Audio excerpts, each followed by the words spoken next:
La Sociedad Española de Radiodifusión presenta... Ser... ¡Viva la radio! Podcast. Siempre. Estás escuchando El Abierto de Hoy por Hoy. Cada día analizamos las noticias más relevantes de la actualidad, las claves políticas, económicas y sociales, con las voces de los protagonistas y los distintos puntos de vista de nuestros tertulianos.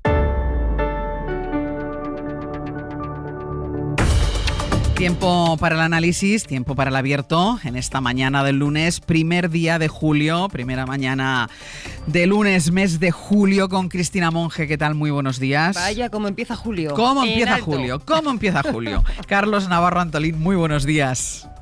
Buenos días. ¿Qué tal, Carlos? Antón Losada, muy buenos días. Buenos días. Vamos a empezar, hay muchísimas cosas. A las 9 ya saben que va a venir a este estudio el presidente del gobierno, Pedro Sánchez. Tenemos calentitos el resultado de las elecciones en Francia, pero también hay que hablar de ese partidazo de ayer, de la selección española de fútbol, que ya está en cuartos de final de la Eurocopa después de ganar a Georgia, atención, por 4-1. Espera, que viene Georgia, la pone el balón para Kvaratskhelia. Gol. No me lo creo. Gol de Lenormand en propia puerta. Nico Williams en el control, balón atrás de nuevo para Rodri, le pega a Rodri, gol. El balón es para Pedri para Lamine, la pone el remate, gol. Bueno, pues así hasta 4 veces enviado especial a la Eurocopa, Adrián Albets, buenos días. Hola Ángels, ¿qué tal? Buenos días. A ver, yo no pude verlo. Apagué Carrusel justo cuando el gol en propia puerta. Y eso que yo os estaba escuchando y estaba diciendo que España estaba atacando todo el rato. Esa fue la clave. Claro, la posesión era tremenda. Gol en propia puerta. Digo, mira, voy a acostarme que mañana tengo que madrugar. Ahí estuvo la clave del partido. Ahí estuvo la clave, que yo apagara. Adrián, ¿qué pasó ahí? Bueno, a ver, ayer hubiera sufrido un poco más, es verdad, pero solo unos minutos, porque realmente es cierto que fue solo un rato en la primera parte, el momento de agobio y de nervios de la selección española, y básicamente después de este gol que escuchábamos ahora de Georgia, que fue un accidente, el gol de Lenormand en propia puerta. España estaba dominando de forma muy evidente en los primeros 15 minutos de partido, tuvo ocasiones muy claras para marcar, y cuando más cerca parecía que estaba el gol de la selección, pues Georgia con mucha suerte se adelantó en el marcador, ¿no? Y ahí, pues yo creo que España demostró que también está preparada para sufrir, que gracias sobre todo a jugadores como Rodri, que fue el MVP del partido, tiene también esa capacidad para mantener la calma, para tener tranquilidad. Siguió jugando bien y antes del descanso pues marcó el propio Rodri un gol importantísimo para el empate, y en la segunda parte pues ya España le pasó por encima a Georgia con los goles de Fabián, de Nico Williams, que ayer se marcó otro partidazo, y también de Dani Olmo para poner este 4-1 final. Y entonces, Adrián, ¿mantenemos intacto el optimismo? Yo creo que sí, creo que se mantiene intacto el optimismo, a pesar de que ahora los rivales cada vez serán más complicados, lógicamente, y espera Alemania en cuartos de final, pero yo creo que esta selección da motivos para creer, y realmente ayer, más allá de estos minutos en los que el equipo se queda un poco descolocado por el gol en propia puerta, porque realmente es un golpe que en ese momento y cuando estás dominando tanto seguramente no te esperas, pero más allá de esto, España ayer vuelve a demostrar que tiene mucho nivel, que el talento de jugadores como Lamine Yamal o Nico Williams es impresionante, y que en los grandes torneos, Ángels, como Eurocopas o Mundiales, siempre hay momentos en los que vas a sufrir, y lo importante es que tengas la mentalidad y la capacidad para superarlos. Y mira, a mí hay una imagen, de hecho 2, de ayer, que para mí definen lo que es esta selección. Una es la de Rodri, en la primera parte, parando el balón, parando el juego literalmente, y pidiéndole cabeza y calma a sus compañeros después del gol de Georgia. Y la otra, que contrasta, es la de Lamine Yamal y de Nico Williams jugando al piedra, papel o tijera al final del partido para ver quién bebía agua antes. Una vez le has ganado 4-1 a Georgia, Nico y Lamine jugando al piedra, papel o tijera para ver quién bebía de la botella de agua antes. Para mí, pues es la imagen, la cabeza, la veteranía de Rodri y la inconsciencia y el talento y la juventud de Lamine Yamal talento y juventud, Adrián, también que se traduce en complicidad en el terreno de juego. Es decir, claro, es verdad que jugaron a piedra, papel o tijeras, que además ahora algunas televisiones estaban dando otra vez la imagen, pero la complicidad que tienen ellos dos jugando también es muy buena para el equipo, ¿eh? Claro, es que esa imagen de jugar al piedra, papel o tijera lo que demuestra es el buen rollo, es la amistad que hay entre los dos y evidentemente eso se traduce en el terreno de juego y de ahí a que el gran peligro de esta selección española sean las bandas, ¿no? Sea la banda izquierda con Nico Williams y la derecha con Lamine Yamal, que al final es lo que decimos, son dos amigos que se entienden fuera del campo y que dentro también, y lo demuestran en cada partido, ¿no? Pues próxima cita, viernes, 6 de la tarde, contra Alemania. Palabras mayores. Adrià, gracias. Un abrazo, buenos días. Hasta luego. A ver, aquí alguien lo vio. Tú, aquí me dice Cristina, yo estaba siguiendo las selecciones francesas y lo tenía como de fondo. Sí. Bueno, iba oyendo los gritos de los vecinos y entonces miraba a ver qué pasaba. Claro, es que ayer había como competían dos noticias importantes, que era lo que hacía España y qué pasaba en Francia, a lo que iremos ahora. ¿Tú, Antón, viste el partido? Sí, yo tenía las selecciones francesas de fondo. Vale. Es cuestión de prioridades. Vale. Exactamente. ¿Y bien? ¿Te gustó? A mí sí, me gusta mucho esta selección, sobre todo en contraste con la cicatería que están exhibiendo todos los demás equipos favoritos, ¿no? Que es una verdadera tortura ver jugar a Inglaterra, es un sufrimiento ver jugar... a punto estuvo de quedarse fuera. Efectivamente, es un sufrimiento ver jugar a Francia, es un sufrimiento ver jugar a Bélgica, Portugal un poquito menos, va por rachas, Alemania empezó muy bien, pero también ha caído en este fútbol cicatero y ves que la selección española es la única que en esta Eurocopa da espectáculo en todos los partidos. Juega, arriesga, salen a ganar y tengo una petición, Ángels, en nombre de toda España. Dime. Si Alemania marca el viernes, apaga la radio. Es que el viernes seguramente no lo voy ni a ver, ni a escuchar la radio. Tengo otras actividades que hacer. Es una petición. Yo es que el fútbol hace tiempo que ha dejado de ser mi prioridad en la vida. Bueno. No, lo sigo, pero hace tiempo que ha dejado de ser mi prioridad en la vida. Pero un partido como este, pero tengo cosas que no voy a poder verlo, porque las 6 de la tarde tampoco es que sea una hora muy buena para ponerse a ver un partido. Un viernes de julio. Yo tengo un examen de julio, de los alumnos de julio, a las 5 de la tarde el viernes. Lo vas a cancelar, y lo vas a poner ¿no? cortito, ¿no? Lo vas a cancelar. No, nunca permito que mis prioridades de ocio personales influyan en mi actividad profesional. El examen acabará puntualmente a las 6 de la tarde. A las 6 de la tarde. Habrá una única pregunta. Carlos, ¿tú lo viste? Sí, yo lo vi con el ojito puesto en Francia y efectivamente la selección ha demostrado que sabe jugar, que sabe divertirse, que sabe salir arrollando y se comía al rival y que sabe, que yo creo que es la gran lección de anoche, que sabe remontar, porque el viernes puede ocurrir de todo y hay que saber también jugar con el marcador en contra, cosa que, si no me equivoco, no había ocurrido en esta Eurocopa todavía.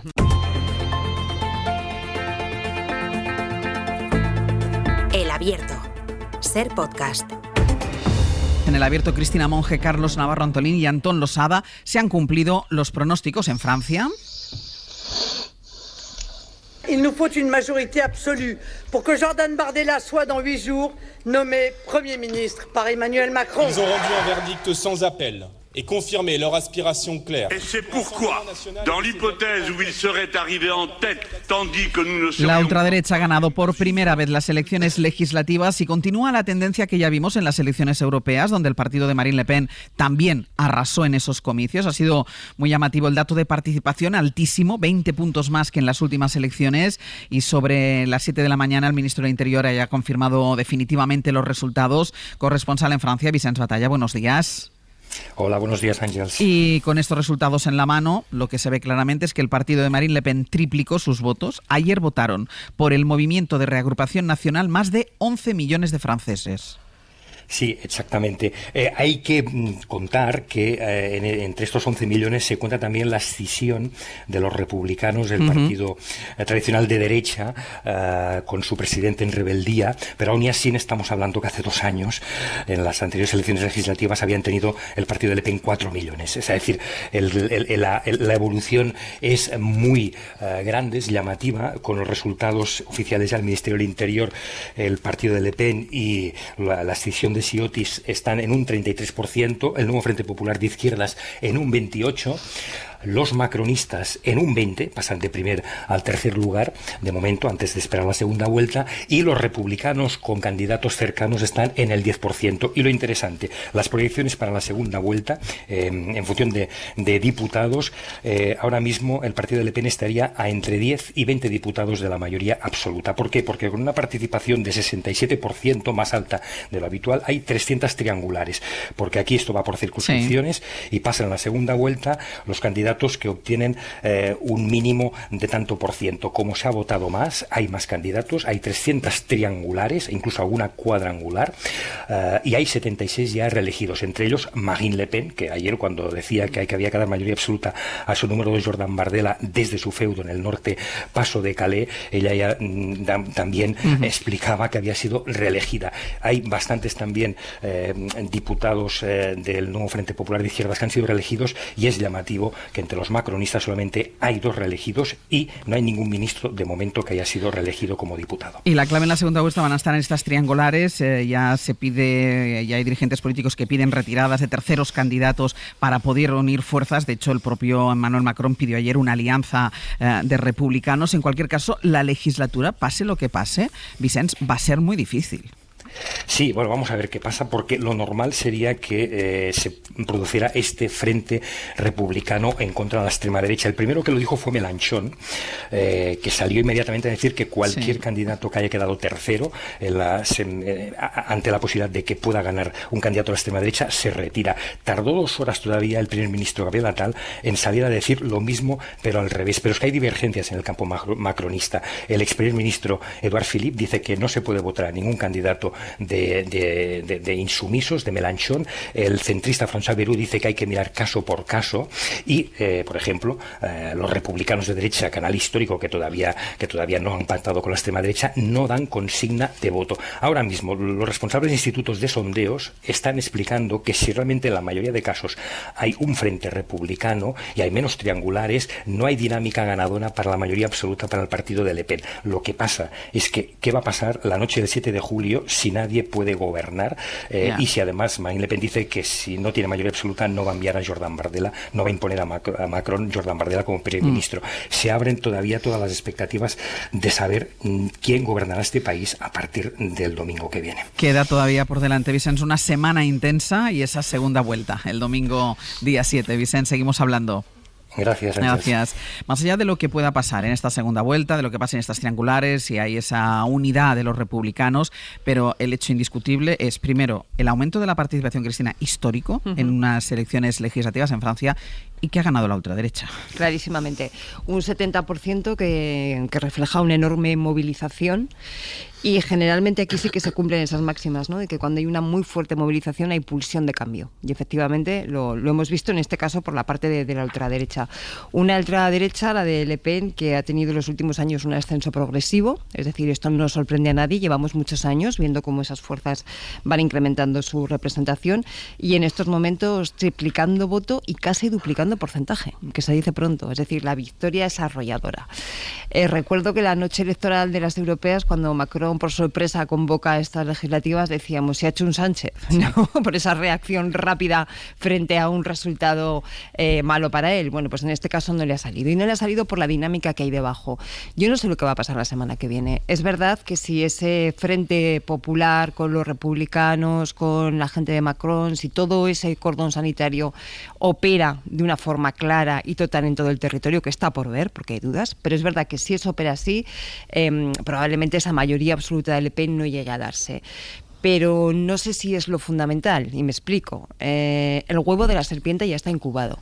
Y si no es ahora, o se hace algo o será en la próxima ocasión, porque llevamos ya más de una década viendo cómo esto va sucediendo y se va implantando, ¿no?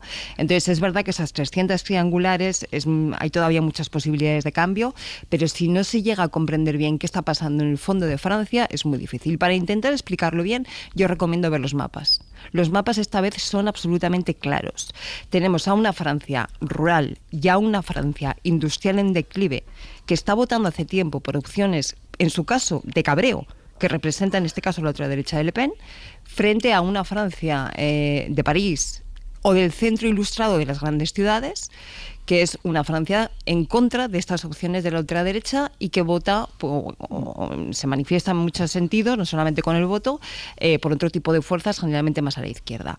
Hay un problema en la izquierda si no se sabe comprender esto, porque es que es esa Francia rural y esa Francia industrial la que te está diciendo que su alternativa, por motivos que tienen complejos y que iremos viendo, pero que esa alternativa efectivamente no es la suya, y ante eso expresan el cabreo y el malestar, que ya ha dejado de ser un malestar difuso para empezar a concretarse en cosas, lo expresan con el voto a la ultraderecha. Antón. Bueno, es evidente que ha ganado la ultraderecha, pero la ultraderecha no venía a ganar, venía a obtener la mayoría absoluta en la primera vuelta y no lo ha conseguido.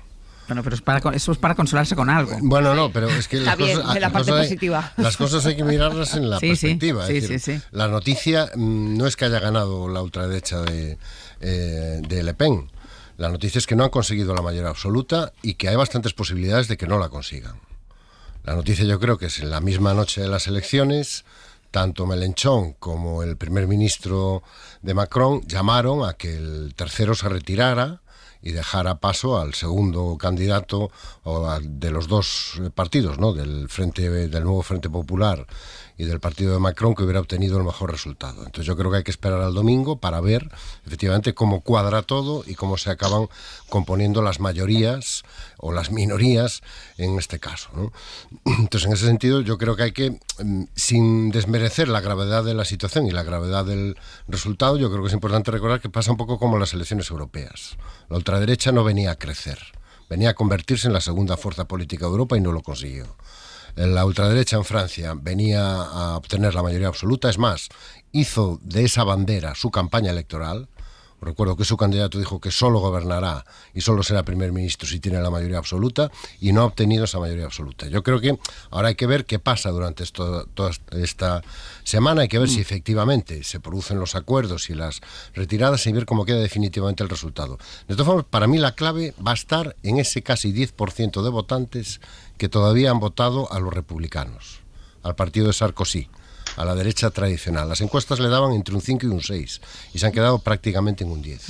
Yo creo que ese 10% va a decidir buena parte del resultado final, que haga el votante conservador tradicional, si se va con la extrema derecha o apuesta por la alternativa. Carlos.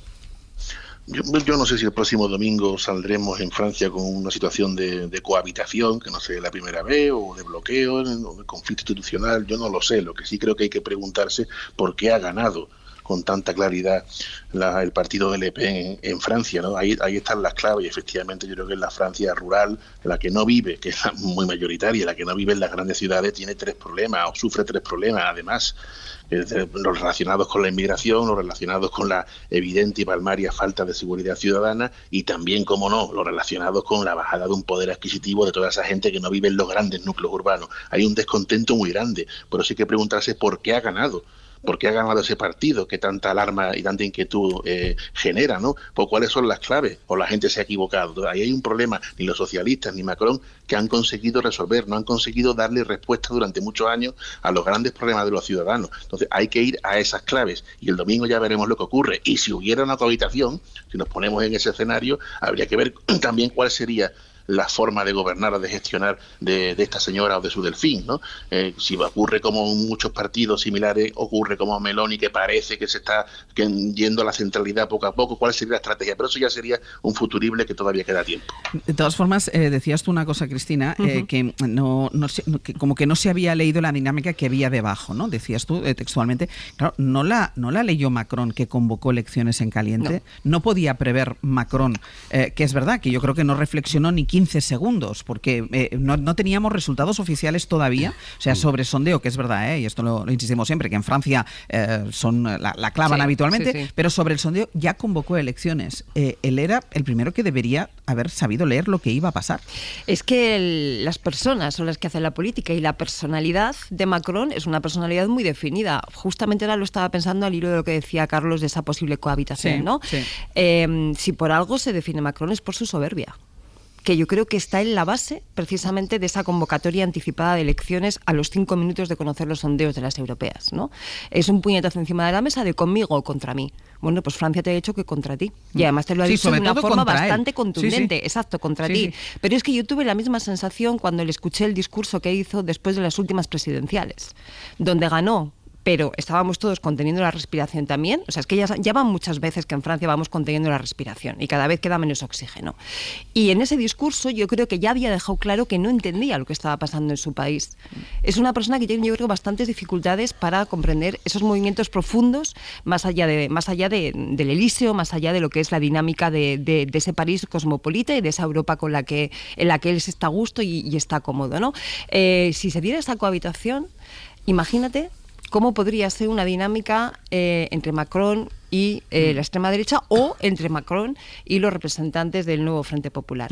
Es una cohabitación que yo creo que no es comparable a las que pues, se pudieron dar en tiempos de Mitterrand o en otros momentos, justamente por la personalidad tan acusada de Macron y por las dificultades que iba a tener para, pues para cohabitar, es decir, para compartir el poder, que además en Francia, ojo, porque no es, a veces nos cuesta aquí entenderlo porque es muy distinto, ¿no? Pero hay funciones y competencias tasadas del jefe de Estado y del jefe de gobierno que son diferentes. Claro, pueden ser contradictorias. Claro, y es importante, Antonio, esto que dice Cristina, o sea, el mensaje es contra Emmanuel Macron, porque es que su fuerza política es la que ha quedado en tercer lugar, muy distanciada ya del segundo y evidentemente muchísimo del primero.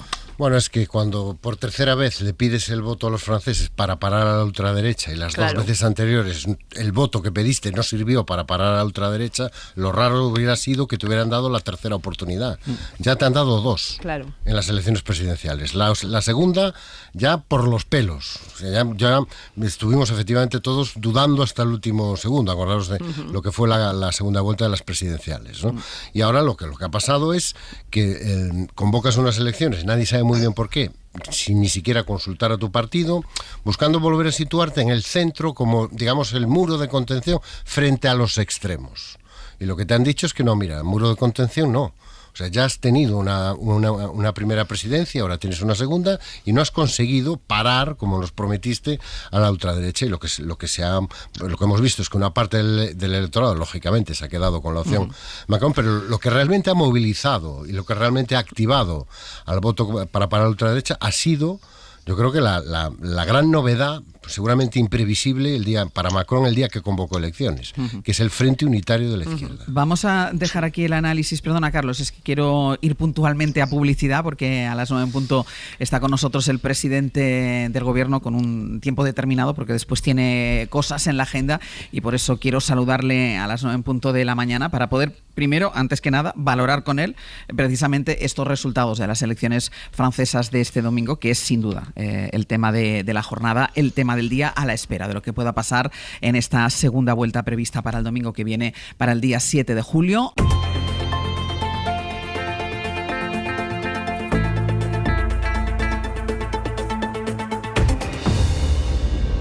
Pedro Sánchez, presidente del Gobierno, muy buenos días. Buenos días. ¿Qué tal está?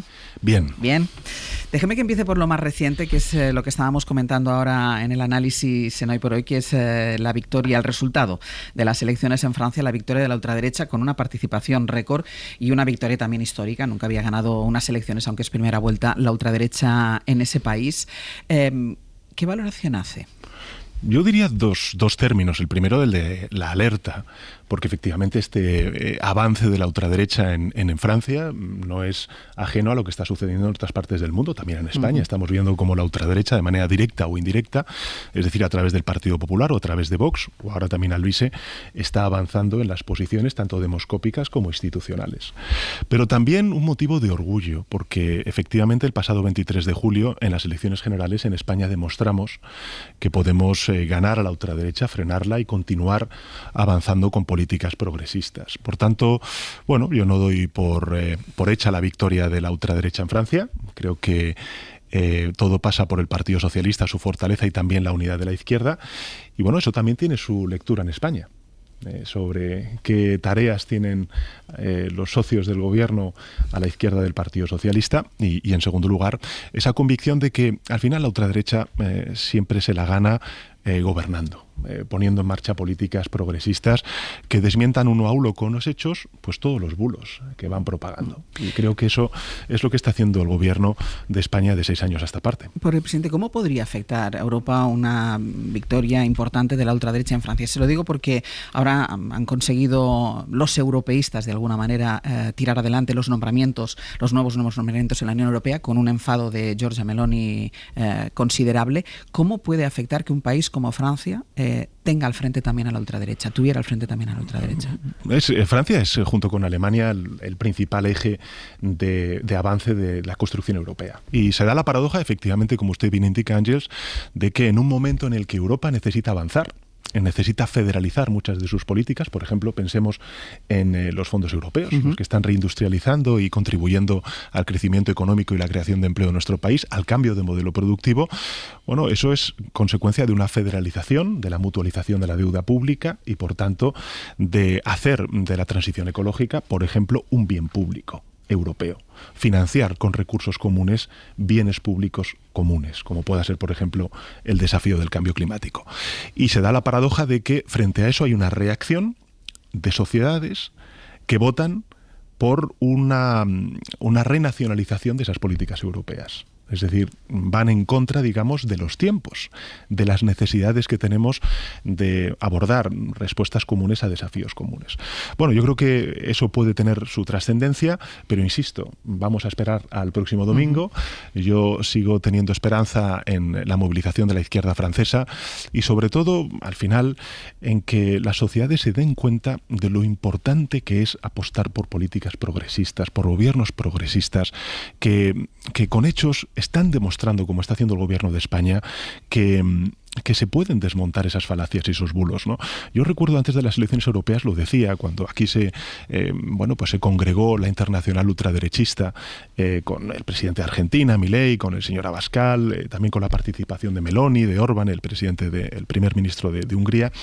Cómo no es casualidad que se reúnan en España, porque es aquí en España donde estamos demostrando, por ejemplo, que se puede subir el salario mínimo interprofesional y crear empleo, como estamos creando como nunca, que se puede reforzar el estado del bienestar y consolidar las cuentas públicas, reduciendo el déficit público y la deuda pública, que las políticas feministas son políticas también que hacen más fuerte a nuestras sociedades, o que las políticas de transición ecológica no están reñidas ni con el campo ni tampoco con la reindustrialización de nuestra economía. Por tanto, creo que hay que dar una batalla a la ultraderecha democrática, y eso se tiene que dar con la movilización de la ciudadanía y, en segundo lugar, también con esto que estamos haciendo en España, es decir, que gobernando es la mejor manera de combatir esos bulos y esa desafección que provoca con sus políticas. Pero gobernando, y además hacía usted referencia antes a la Demoscopia. Estamos dando la encuesta de 40 dB para la SER y El País, y es verdad que el Partido Socialista sube, pero el bloque de la derecha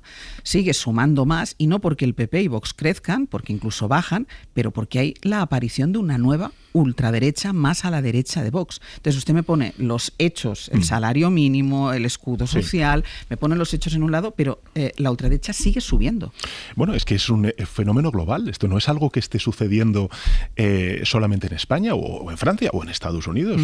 Ha habido, además, en esta tertulia y en estos informativos, mucho eco del debate entre Biden y Trump, ¿no? ¿Cómo se combate la mentira?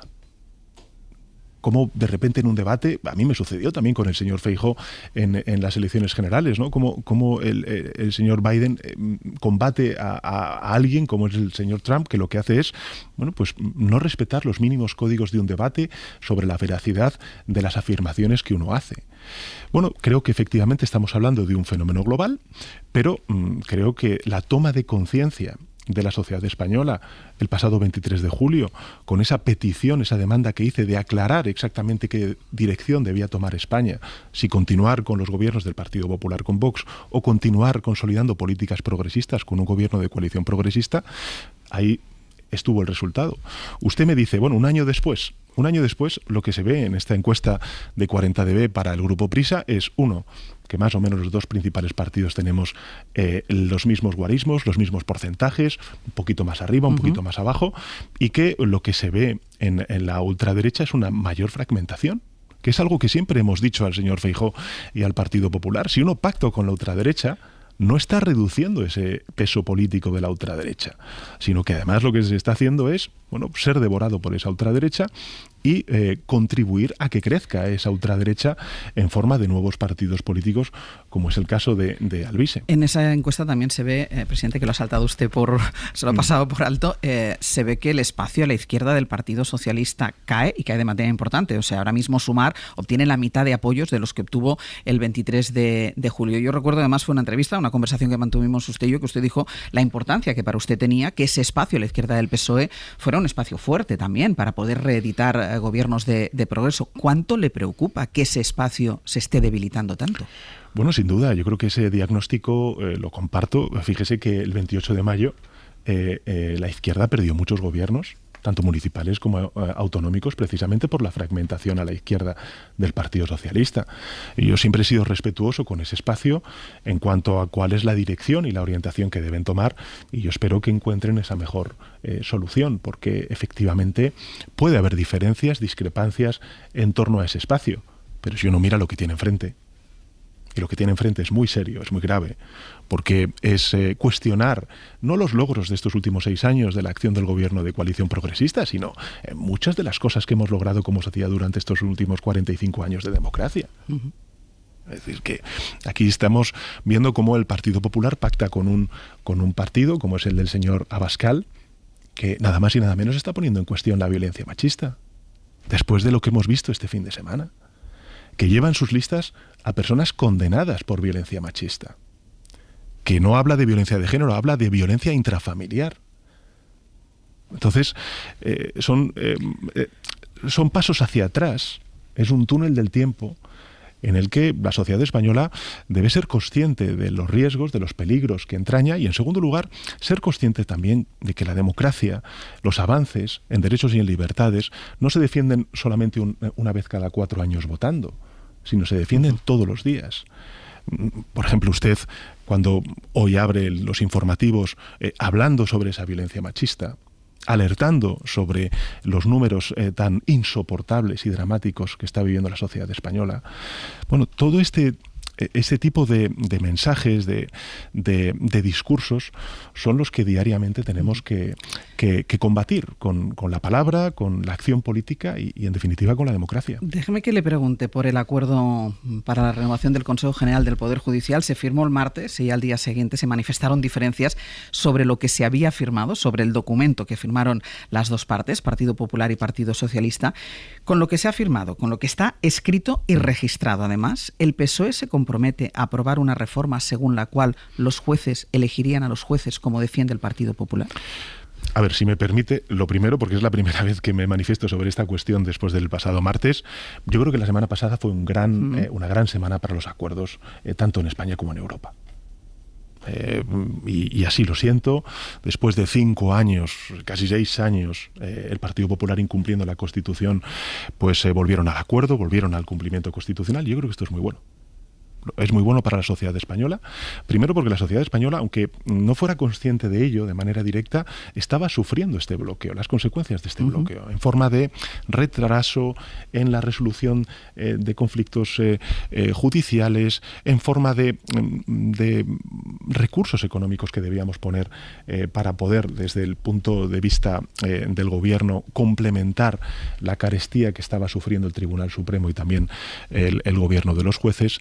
En definitiva, creo que es una muy buena noticia. A partir de ahí, hombre, a mí me llama mucho la atención que el Partido Popular hable de despolitizar la justicia y ya le esté diciendo a los vocales de ese nuevo Consejo General de Poder Judicial, antes de ser elegidos por el Congreso de los Diputados, qué es lo que tienen que aprobar.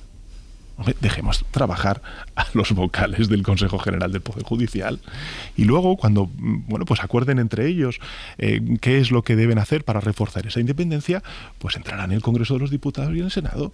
Pero es que aquí, como en todas las cosas que están pasando, Ángels, aquí el Partido Popular le critica al gobierno lo que ellos hacen. Ustedes no son un partido de Estado, he escuchado al señor Feijóo decir, por el Partido Socialista, quien lleva 5 años incumpliendo la Constitución. Queremos despolitizar la justicia y ya le están diciendo a los vocales lo que tiene que aprobar dentro de 6 meses. No, lo que le quiero decir con esto, en todo caso, como presidente del gobierno, a mí me parece que es una extraordinaria noticia el que hayamos podido llegar a un acuerdo, el que se cumpla la Constitución en un aspecto fundamental para el correcto funcionamiento de nuestra democracia, y también le digo, yo aspiro a que este entendimiento no sea flor de un día, que podamos entendernos con el principal partido de la oposición en otras muchas cosas. Porque fíjese, yo lo he dicho en muchas ocasiones, este es el gobierno de los acuerdos. Y esto es la cotidianidad, la costumbre de este gobierno. Nosotros hemos llegado a acuerdos con todas las fuerzas parlamentarias, con todas las fuerzas políticas, salvo con una, con la ultraderecha. Y me gustaría que no fuera flor de un día, sino que pudiéramos llegar a otros acuerdos. Por dejarlo claro, presidente, porque además escuchamos a Esteban González Pons, que fue uno de los negociadores, diciendo blanco y en botella. Lo que dice, que además utilizó estas palabras, lo que dice el acuerdo es que los jueces elegirán a los jueces. Y yo le pregunto al presidente del gobierno, ¿eso es lo que dice el acuerdo? A ver, los jueces ya eligen a los jueces. Es así. Las propuestas que se envían al Congreso de los Diputados no los eligen los grupos parlamentarios. Son propuestas que inicialmente vienen de los jueces o de las asociaciones de jueces. Y en segundo lugar, insisto, si queremos despolitizar la justicia, dejemos a los nuevos vocales trabajar y llegar a un acuerdo.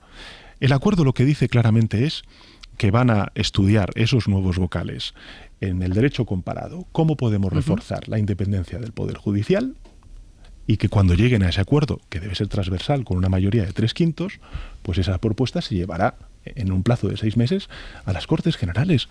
Yo insisto, es que ya... Y ahí se votará. Claro, ahí se votará, pero ahí que el Partido Popular ya esté diciéndole a los nuevos vocales, sin ser aún elegidos, lo que tienen que decidir y lo que tienen que acordar, y luego acusar al gobierno de España de politizar la justicia, hombre, dejemos trabajar, insisto, sobre este acuerdo, nuevo Consejo General de Poder Judicial. Sobre este acuerdo, otra cosa, porque ayer escuchábamos en una entrevista a Alberto Núñez Feijóo diciendo que ustedes aceptaron el acuerdo porque Europa les advirtió de que iba a hacer público un duro informe contra las prácticas invasivas que su gobierno está cometiendo en el ámbito de la justicia. ¿Es eso cierto? Eso es mentira. Es mentira, lo desmintió ayer el ministro de Justicia y es... No hubo ningún tipo de advertencia, ni va a haber ningún tipo de advertencia. Lo que ha habido, Ángeles, en esto ha sido durante 5 años, pues un intento sistemático por parte del gobierno de España de llegar a un acuerdo con el principal partido de la oposición para cumplir con la Constitución. Y yo hasta incluso lo decía medio broma, medio en serio, ya solamente nos falta la mediación del secretario general de Naciones Unidas. Lo que nos dijo, lo que nos pidió además a mí personalmente el señor Feijóo es: necesito la mediación de la Comisión Europea. Bueno, pues perfecto, nos fuimos a Bruselas. Porque no se fían de ustedes. Bueno, esas son las cosas que dicen, ¿no? Pero esto es así. Y por tanto, yo creo que tenemos una puerta abierta para que podamos llegar a acuerdos en otras muchas materias. No se habla solamente de instituciones, como puede ser el Banco de España, la Comisión Nacional de Mercado de Valores, de la CNMC, sino por qué no podemos llegar a acuerdos en materias que son muy importantes para los ciudadanos, como pueda ser la renovación del Pacto de Estado contra la violencia de género, la reforma de la ley de extranjería para dar una solución a territorios que están sufriendo la presión migratoria, como pueda ser las Islas Canarias o ciudades autónomas como Ceuta y Melilla, o por qué no poder llegar a un importante acuerdo sobre financiación autonómica que llevamos pendiente desde el año 2010. Bueno, estas son las cuestiones que creo que interesan a los ciudadanos y por las que está abierto el gobierno de España a llegar a acuerdos con el principal partido de la oposición. Pero fíjese, insisto, este es el gobierno de los acuerdos. La costumbre de este gobierno es llegar a acuerdos, aunque, pues sea noticia con el Partido Popular del señor Feijóo llegar a un acuerdo con ellos. Y creo que además el valor del acuerdo lo estamos viendo, y permítame solamente esta digresión, en el ámbito económico. Creo que el desempeño económico de nuestro país es una buena prueba de la gestión que está haciendo este gobierno y de la importancia y el valor del acuerdo. Nosotros hemos llegado a acuerdos con todo el mundo. Hemos llegado a acuerdos con los agentes sociales, con los sindicatos y los empresarios, nada más y nada menos que para hacer una reforma laboral que ha hecho que 3,5 millones de trabajadores y trabajadoras, desde que se aprobó esa reforma laboral, hoy tengan un contrato estable. De más respecto a antes de esa reforma laboral. La reconstrucción del Pacto de Toledo, el acuerdo con la comunidad educativa y la comunidad científica para una nueva ley de formación profesional, una nueva ley educativa, una ley también de ciencia. En definitiva, acuerdo con las comunidades autónomas, recuerdo con la pandemia. Hemos llegado a acuerdos con todas las formaciones políticas, salvo con Vox. Y creo que este es el gobierno de los acuerdos. Lo hacemos por necesidad, porque no somos un gobierno con una minoría parlamentaria, pero también por convicción, porque con esos acuerdos logramos abonar algo muy importante, que es la paz social. Y esa paz social yo creo que es uno de los principales motores del crecimiento económico que tiene nuestro país. Ha abierto algunos temas que quiero después entrar en ellos, como es la violencia machista, como es el reparto de los migrantes de las comunidades más apretadas, pero déjeme que, ya que estábamos con tribunales, terminar con esto. ¿El fiscal general del Estado debe dimitir si es imputado por la filtración de datos de la pareja de Isabel Díaz Ayuso? El fiscal general del Estado tiene todo el apoyo del Gobierno de España. Y lo que me parece absolutamente indecente, es ver cómo dirigentes del Partido Popular, este fin de semana incluso, ya están diciendo que esta semana va a ser una extraordinaria semana para la justicia porque se va a imputar al fiscal general del Estado. Y lo dicen aquellos que critican al Gobierno de España por una supuesta politización de la justicia. Bueno, lo que ha hecho el Gobierno de España ha sido precisamente, con este acuerdo, despolitizar la justicia y el secuestro de la justicia en el que tenía asumido el Partido Popular con el bloqueo del Consejo General del Poder Judicial. ¿Debe dimitir o no debe dimitir el fiscal general del Estado? Creo que he sido bastante claro. Por supuesto que no tiene que dimitir porque cuenta con todo el apoyo del Gobierno de España. Pero fíjese, porque creo que es muy importante que los oyentes sean conscientes de cuál es, primero, la causa, el origen de todo esto. El origen es que el fiscal general del Estado, para defender, en este caso, a la Fiscalía de Madrid, lo que hace es publicar una nota aclarando un bulo que sale de la mano derecha de la presidenta de la Comunidad Autónoma de Madrid, el señor Miguel Ángel Rodríguez, para tratar de desinformar sobre un caso que afecta directamente a la presidenta de la Comunidad de Madrid. ¿Y se le va a imputar por eso al fiscal general del Estado? Hacía usted referencia a unas declaraciones eran de Miguel Tellado, las hemos escuchado además hace unos minutos en este informativo. Esta va a ser una gran semana porque va a haber la imputación del fiscal general del Estado y también porque el viernes su mujer va a tener que ir a declarar ante un juez que investiga su actividad empresarial. Usted siempre ha defendido que no hay nada ilegal y que además que confiaba en que el tiempo y las instituciones, el funcionamiento correcto de las instituciones colocaran todas las cosas en su sitio. ¿Esperaba que su mujer fuera llamada a declarar?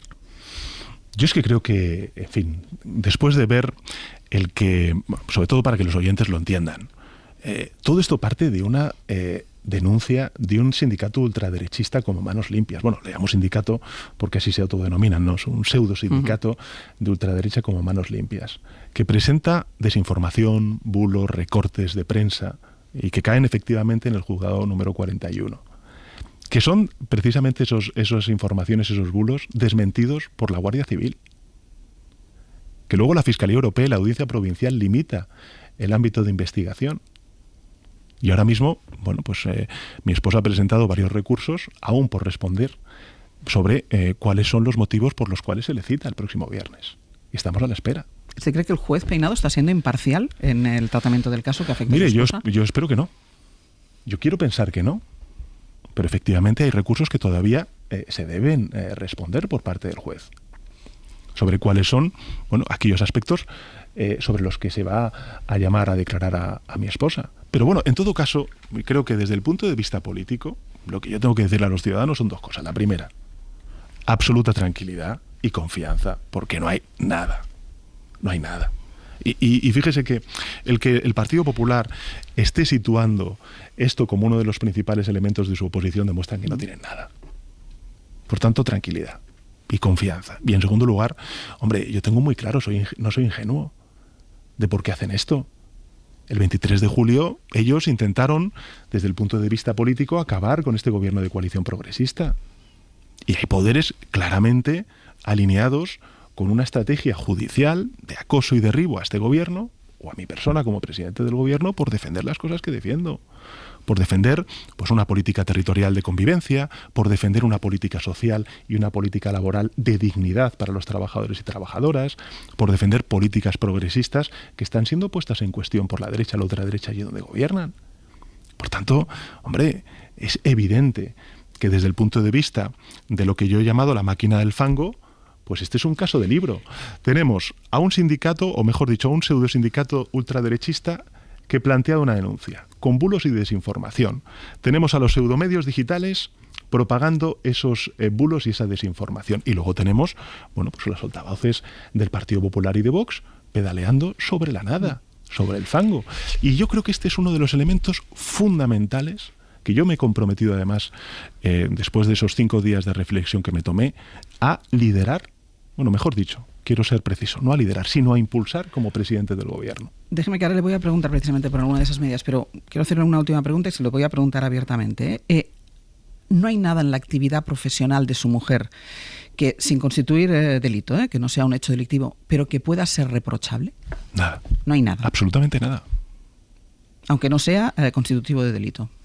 No hay nada. Pues entonces le pregunto, en estas medidas de regeneración democrática, en ese paquete que usted, en el que está trabajando, y eso fue lo que usted anunció después de esos 5 días que se tomó, ¿hay alguna medida para estrechar el margen que tienen los jueces para abrir investigaciones basadas en bulos y en mentiras? Bueno, hay sentencias del Tribunal Supremo, es decir, hay jurisprudencia del Tribunal Supremo. Pero en segundo lugar, si me permite entrar de lleno en el tema del Plan de Acción Democrática, le quiero hacer varios anuncios. El primero es que voy a comparecer el próximo 17 de julio en el Congreso de los Diputados para presentar la propuesta de acción democrática, de calidad democrática del Gobierno de España. El 17 de julio. He hecho algunos anuncios ya sobre en qué va a consistir. He hablado de que vamos a modificar la ley de derecho al honor, de derecho a la rectificación, y también quiero anunciarle que una de las propuestas que voy a plantear al Congreso de los Diputados es la modificación de la ley de publicidad institucional, que va a cumplir ya tiene 20 años, y que no incorpora el fenómeno de la digitalización de la información y de los medios de comunicación. Y creo que es importante que, siguiendo la estela de Europa, incorporemos transparencia en la financiación con recursos públicos de estos medios digitales o pseudomedios digitales y tabloides digitales, porque lo que no es aceptable es que con recursos públicos se esté financiando la desinformación y los bulos, como estamos viendo por parte de algunos gobiernos de la derecha con la ultraderecha. Y en segundo lugar, lo que estamos también estudiando, y es una de las propuestas que haré al Congreso de los Diputados, es establecer un máximo de financiación pública para los medios de comunicación. Porque lo que está sucediendo es que hay medios de comunicación que solamente tienen recursos públicos, no tienen lectores, y por tanto eso pone en grave riesgo la independencia de esos medios de comunicación, que devienen algunos de ellos en pseudomedios de comunicación digitales. Por tanto, el 17 de julio compareceré en el Congreso de los Diputados, presentaré el Plan de Acción y de Calidad Democrática, y posteriormente a ello lo que haremos será abrir una ronda de consultas, de trabajo, el Gobierno de coalición progresista, con todas las fuerzas parlamentarias que quieran participar de este plan de acción de calidad democrática, y a la vuelta del verano pondremos en marcha todas las medidas legislativas desde el punto de vista del Gobierno de España o desde el punto de vista de los grupos parlamentarios, porque hay algunos elementos que afectan más al Congreso de los Diputados de lo que puedan afectar, en este caso, al Poder Ejecutivo. ¿Y son medidas, presidente, que conocen ya sus socios de gobierno? Sí, algunas. Estamos trabajando con el Gobierno, en el Gobierno de coalición progresista, con el partido de Sumar y efectivamente con mis socios parlamentarios. Estamos trabajando, pero en todo caso, a partir del 17 de julio será cuando abramos esa ronda de consultas con los grupos parlamentarios de manera mucho más sistemática, e insisto, a la vuelta de verano presentaremos ya esa guía, ese plan de calidad democrática que creo que va a reforzar a nuestra democracia, y que además quiero trasladarle a la ciudadanía que confíen, en el sentido de que va a ser plenamente acorde con la normativa europea, con las directivas que hemos aprobado, la última, la más reciente, en el mes de abril, con el concurso también del Partido Popular Europeo, que fue esa ley de independencia de los medios de comunicación. Es decir, garantizar la transparencia, la pluralidad informativa, luchar contra los bulos y la desinformación, porque efectivamente está haciendo daño a la convivencia y al correcto funcionamiento de sociedades democráticas, y al final abren las puertas a fenómenos como los que hemos empezado a hablar en esta conversación, en esta entrevista, como es, por ejemplo, el avance de la ultraderecha. Presidente, negociaciones con Cataluña. ¿Ha ofrecido a Cataluña una financiación singular? ¿En qué está pensando exactamente? ¿Cómo definimos lo de singular? Bueno, fíjese, la Comunidad de Madrid es una comunidad altamente poblada, con poco territorio. La Comunidad de Castilla y León es una comunidad con mucho territorio y poco poblada. Es decir, todas las comunidades autónomas tienen sus singularidades. Y por tanto tenemos que respetarlas e incorporarlas, porque eso al final también es la garantía de la igualdad, tratar de manera desigual a quien es desigual. A partir de ahí, este es un gobierno que, para que nos entiendan los ciudadanos, cuando hablamos de financiación autonómica, ¿de qué estamos hablando? Estamos hablando de cómo financiamos la sanidad pública, la educación pública, la dependencia, todas aquellas políticas del estado del bienestar que están en manos de las comunidades autónomas. Este es un gobierno, desde 6 años a esta parte, que lo que ha hecho ha sido fortalecer los pilares del estado del bienestar. Hemos puesto más recursos que nunca para la dependencia, por cierto, revirtiendo los recortes que infligió la derecha cuando gobernaba en el Sistema Nacional de Dependencia. En educación, por ejemplo, estamos avanzando en la universalización de la educación de 0 a 3 años, en política de vivienda o también en sanidad. Y los datos están ahí. Nosotros, fíjese, Ángels, que en estos 6 años hemos invertido, o hemos transferido, para ser más exacto, a las comunidades autónomas nada más y nada menos que 250.000 millones de euros más de media que lo que hizo el señor Rajoy cuando gobernó España, ¿no? Por tanto, hay una apuesta clara por reforzar los pilares del estado del bienestar que están en manos de las comunidades autónomas. Y hay una apuesta clara también por incorporar esas singularidades de todos los territorios al nuevo sistema de financiación autonómica. Pero no Ese debería es mi ser, presidente, una negociación multilateral. Hay 17 singularidades, y esto lo hemos hablado aquí en este programa muchas veces, hay 17 singularidades. ¿Debería ser la negociación multilateral? Bueno, es que además la Constitución te lo dice. Fíjese, yo siempre he dicho, miren, el Gobierno de España se atiene a lo que dice la Constitución y lo que dice la Ley Orgánica de Financiación de las Comunidades Autónomas. Habla de principios tales como la corresponsabilidad fiscal, la lealtad institucional, la estabilidad presupuestaria, la suficiencia financiera, la solidaridad y la equidad. Yo creo que el principal problema que afronta ahora mismo el Estado autonómico cuando hablamos de la financiación, de los ingresos públicos para poder sostener los pilares del estado del bienestar, es por un lado los recursos, pero sobre todo esta competencia fiscal a la baja que han abierto los gobiernos del Partido Popular con Vox. Porque la paradoja, para que comprendan los ciudadanos que no están tan al tanto de este debate, es que estamos viendo cómo estos gobiernos del Partido Popular o del Partido Popular con Vox están reduciendo los impuestos o suprimiendo los impuestos a los ricos, por tanto hay un detraimiento de los ingresos públicos y por tanto un deterioro de los servicios públicos, y además le piden al Gobierno de España que les dé más recursos. ¿Qué le parece? ¿Se rompe por ahí más la solidaridad que por una diferente financiación, dependiendo de las comunidades? Es evidente, la financiación de cada comunidad autónoma es distinta, aunque evidentemente tiene unos parámetros, comunes, y de ahí la multilateralidad a la cual usted antes hacía referencia.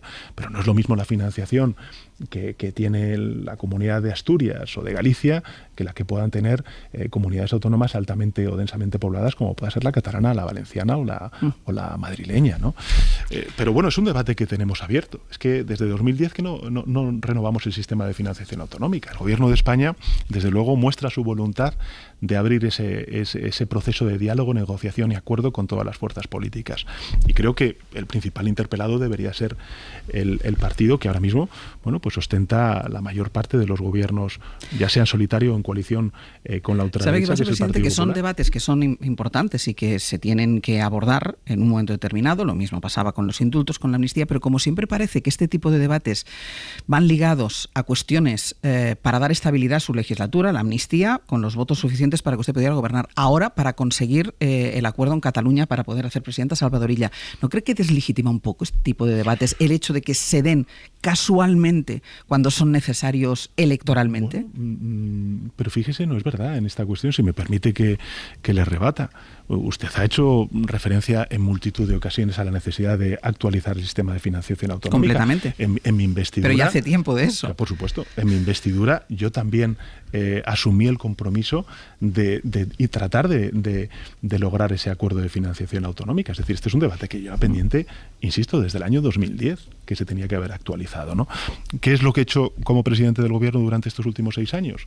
Lo que le he dicho antes, 250.000 millones de euros más en transferencias vía financiación autonómica de lo que daban de media en 6 años el presidente Rajoy en su época al frente del Gobierno de España, ¿no? Y ahí no estamos incorporando, Ángel, si me permite, todos los recursos provenientes de los fondos Next Generation y los fondos europeos. Es decir, las comunidades autónomas están contando con una financiación que hacía muchísimo tiempo no tenían. Pero eso, insisto, implica que debemos avanzar en ese debate sobre la financiación autonómica, y yo desde luego es el compromiso que asumí en mi discurso de investidura. ¿Ve posible el acuerdo en Cataluña o ve más cerca una repetición electoral? Yo creo que hay mimbres para un acuerdo en Cataluña. Y además los acuerdos siempre son difíciles de lograr, pero merecen la pena. Y creo que además en Cataluña merecen aún más la pena después de donde venimos. Es un tiempo de confrontación, de ruptura de marcos de convivencia que ha sufrido Cataluña y ha sufrido en consecuencia el conjunto de la sociedad española. Cataluña es una comunidad que ha sufrido mucho. Y es una comunidad además que a lo largo de estos últimos años, de manera reiterada, ha planteado con su voto una dirección clara de entendimiento transversal entre aquellos que no son nacionalistas y aquellos que son nacionalistas. Y creo que hay dos organizaciones políticas. Fíjese, yo soy secretario general del Partido Socialista, Ángel, si me permite este paréntesis, desde el año 2014. Voy a cumplir en este mes de julio, que iniciamos hoy, 10 años al frente de la Secretaría General del Partido Socialista. En 2014, que era el auge de Podemos, de Ciudadanos, de la muerte de los partidos políticos y el viva de las plataformas ciudadanas, había máximos dirigentes del nacionalismo catalán que teorizaban sobre la muerte de los partidos políticos y la mutuación de esos partidos políticos a plataformas. Fíjese dónde ha quedado todo eso. Y volvemos al punto de inicio. Y ese punto de inicio es la necesidad de que dos partidos que representan a una opción no nacionalista y una opción nacionalista / independentista en Cataluña, es decir, el Partido Socialista y Esquerra Republicana de Cataluña, se entiendan.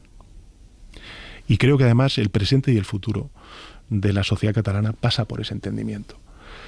Y yo tengo que reconocer la labor que ha hecho Esquerra Republicana durante mis años de gobierno, porque gracias a ellos pues he logrado una investidura para poder sacar adelante políticas progresistas. Gracias a ellos, pues también hemos podido acompañar un proceso de normalización y estabilización y de reconstrucción de esa convivencia en Cataluña. Y creo que ahora mismo, después de la mala experiencia que ha habido en el gobierno de coalición entre el Esquerra Republicana y Junts per Catalunya, creo que hay que cambiar el paso, abrir una nueva etapa y que haya un entendimiento transversal, insisto, liderado por el Partido Socialista y por Esquerra Republicana. ¿Qué dosis de inestabilidad introduce en la legislatura nacional, en la legislatura de España, Junts per Catalunya? Bueno, yo creo que Junts está en un camino en el que también tienen que saber leer lo que les ha dicho la sociedad catalana en estas últimas elecciones y de manera recurrente en las elecciones municipales y en las elecciones generales. Y creo que eso es algo que tienen que valorar ellos, que tienen que analizar ellos y que efectivamente, siendo una opción independentista, pues contribuir a la buena marcha de Cataluña y a la buena marcha en consecuencia de España, ¿no? Y tampoco creo que sea menor decirlo, pero gracias también al apoyo de Esquerra Republicana de Junts per Catalunya, pues se ha logrado frenar a la ultraderecha en España. Hoy podríamos tener un gobierno del Partido Popular con Vox. Es decir, podría ser presidente del gobierno el señor Feijóo y el señor Abascal vicepresidente del gobierno. Y yo recuerdo muy bien, y no me parece menor volver a sacarlo, lo que dijo el señor Abascal antes de las elecciones generales, que si hubiera un gobierno de coalición entre el Partido Popular y Vox, la situación en Cataluña no iba a ser igual, iba a ser peor que en el año 2017. Es que aquí hay gente que apuesta, no solamente hay separatistas, hay separadores.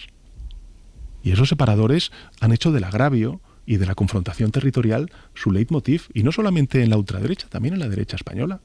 Por eso he dicho que Cataluña ha sido una comunidad autónoma que ha sufrido mucho. Ha sufrido mucho la impericia de sus propios dirigentes nacionalistas, pero también la impericia y el oportunismo de políticos de la derecha y ahora también de la ultraderecha española, que han hecho del agravio y la confrontación territorial con Cataluña su leitmotiv para tratar de arañar votos en el resto de España. ¿O es que nos olvidamos, Ángels, de cómo el Partido Popular recurrió ante el Tribunal Constitucional artículos que fueron copiados por gobiernos autonómicos del Partido Popular y que hoy están vigentes, y en Cataluña no están vigentes por ese recurso ante el Constitucional del Partido Popular? Déjeme, presidente, que le pregunte por tres cuestiones que afectan muchísimo a la gente. Una de ellas la ha sacado ya usted en esta conversación, que ha sido el tremendo fin de semana que hemos tenido en violencia machista. ¿Hay que renovar el pacto contra la violencia de género? ¿Hay que aumentar los medios policiales de protección? ¿Hay que repensarlo? Lo primero, le agradezco mucho que saque este tema y que haya abierto su informativo con esta cuestión, porque efectivamente estamos hablando de algo que es estructural. Esta violencia es estructural. Y eso exige, a mi juicio, 3 términos. El primero, el de la movilización. Y es una movilización que no puede ser solamente institucional o política, tiene que ser social. Tiene que ser reprobado, repudiado cualquier comportamiento machista o violento que podamos nosotros ser testigos en nuestro día a día, en nuestra cotidianidad. Y yo creo que eso fue el gran logro, la gran conquista de la ley de violencia de género, fue precisamente sacar de las paredes del hogar la violencia machista y hacerla una cuestión de Estado, porque es una violencia estructural. Por tanto, la movilización social es fundamental. Lo segundo es la adaptabilidad.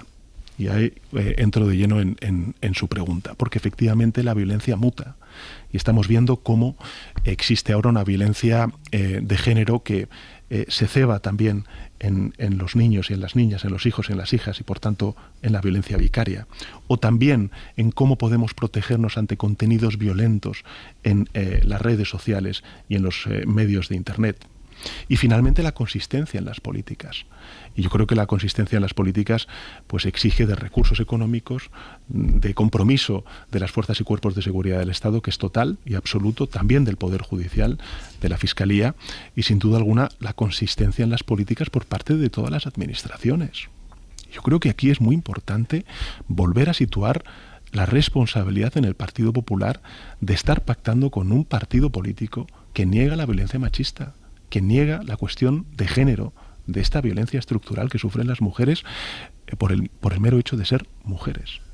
Y la consistencia también en las políticas. Fíjese, la semana pasada el Congreso de los Diputados dio luz verde, ahora va al Senado, a una nueva ley de paridad que nos sitúa al frente, en la vanguardia, del reparto paritario del poder económico, el político, en la sociedad española. Porque si el 50% de la sociedad son mujeres, pues el 50% también del poder político y el poder económico tiene que estar en manos también de las mujeres. Por tanto, bueno, yo creo que efectivamente tenemos, y estamos trabajando en ello, salvo con Vox, en el seno del Congreso de los Diputados, por lograr antes de finalizar este año una renovación y una actualización y por tanto una adaptación del Pacto de Estado contra la Violencia de Género ante estas nuevas formas de violencia machista que se están produciendo, la violencia vicaria, como usted indicaba, o también el contenido a estos, el acceso a estos contenidos violentos en las redes sociales. La vivienda, presidente, que es algo que preocupa muchísimo a la gente, jóvenes y no jóvenes. Los precios del alquiler, por ejemplo, en ciudades como Madrid han subido un 15% en el último año. ¿Ha fracasado la norma del Ejecutivo que impedía subir los precios por encima del IPC? Yo creo que no. Vamos a ver. Recuerde en el debate cuando aprobamos definitivamente la ley de vivienda en el Congreso de los Diputados la pasada legislatura, y que dijimos que era la primera ley de vivienda que se aprobaba en la historia de la democracia de nuestro país. Es decir, en 45 años el sector público, el Estado, no ha estado presente en las políticas de vivienda. Y cuando ha estado presente, ¿qué es lo que ha sucedido, por ejemplo, en la Comunidad de Madrid? Por hacer mención al caso que usted decía, ha desamortizado mucha de esa vivienda pública, vendiéndola a fondos buitres. Por tanto, tenemos que dar tiempo a la aplicación y al desarrollo de la ley de vivienda. En segundo lugar, este es un gobierno que está poniendo muchos recursos económicos y recursos públicos en las políticas de vivienda pública. 5.500 millones de euros y más de 8.000 millones de euros que vamos a poner, por ejemplo, para ayudar a promotores y también a los jóvenes y familias no tan jóvenes en la adquisición de una vivienda a través de ese banco público que se llama el Instituto de Crédito Oficial. Y finalmente, sobre los pisos turísticos, ¿no?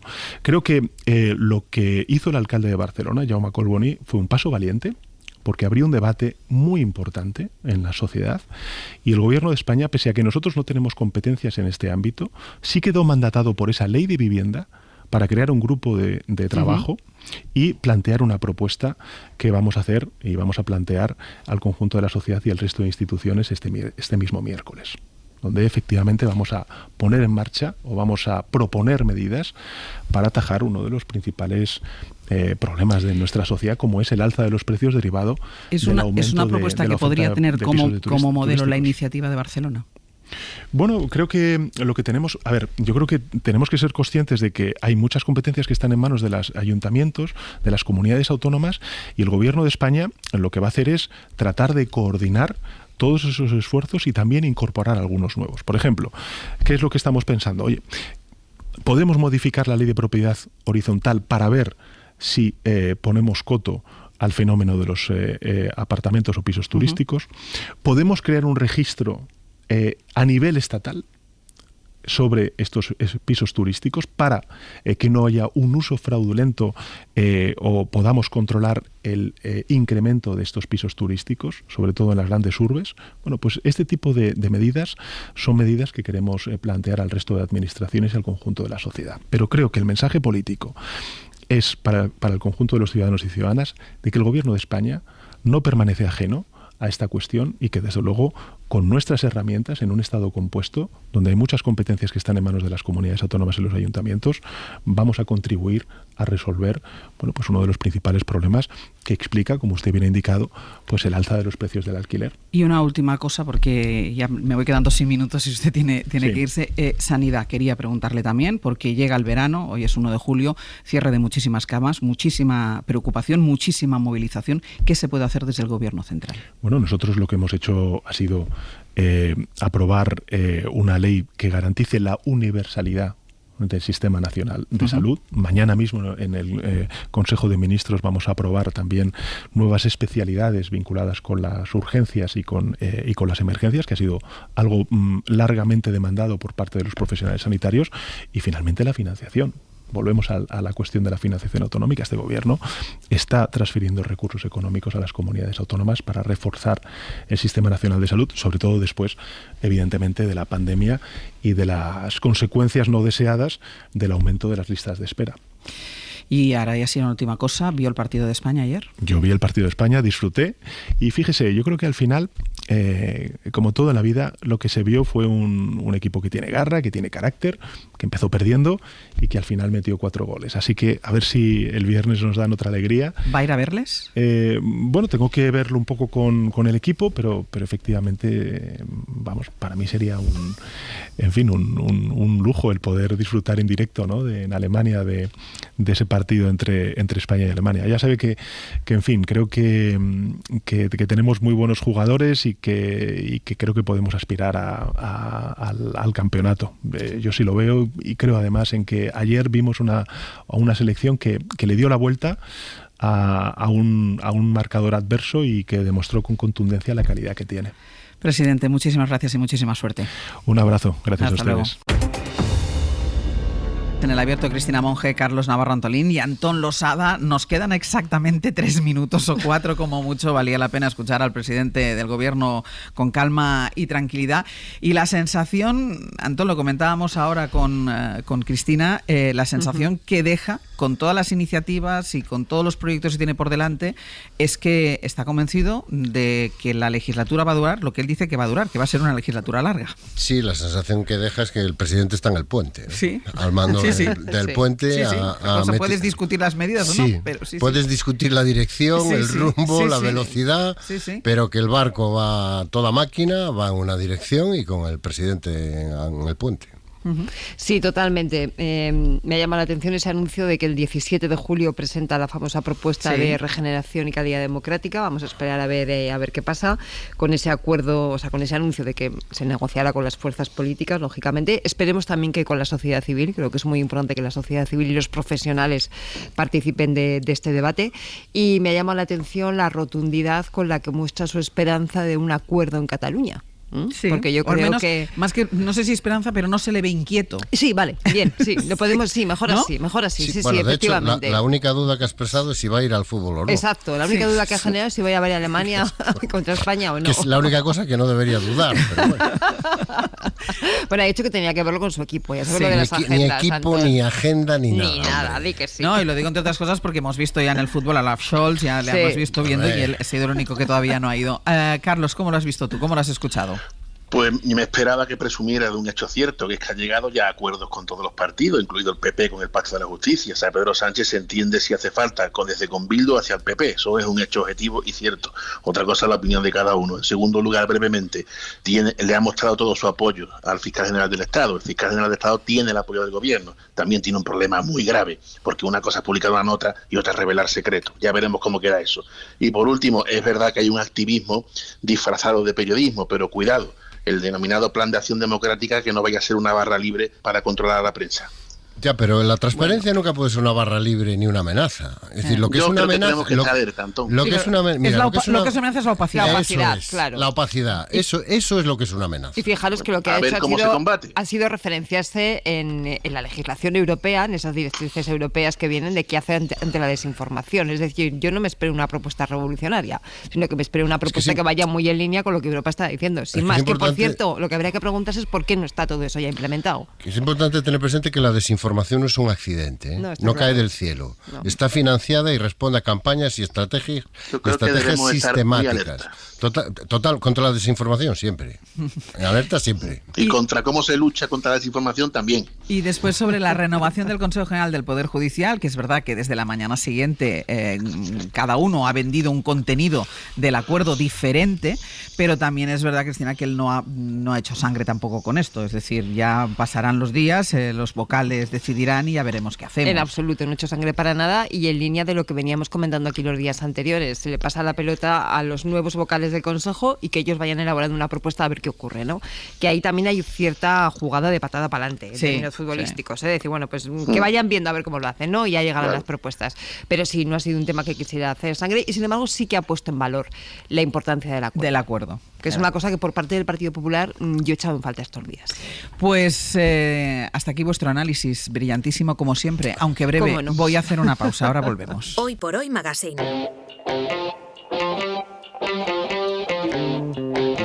Ser podcast. Es verano y no puedo aguantar. Es verano y no puedo aguantar, pues eso es lo que me está pasando a mí.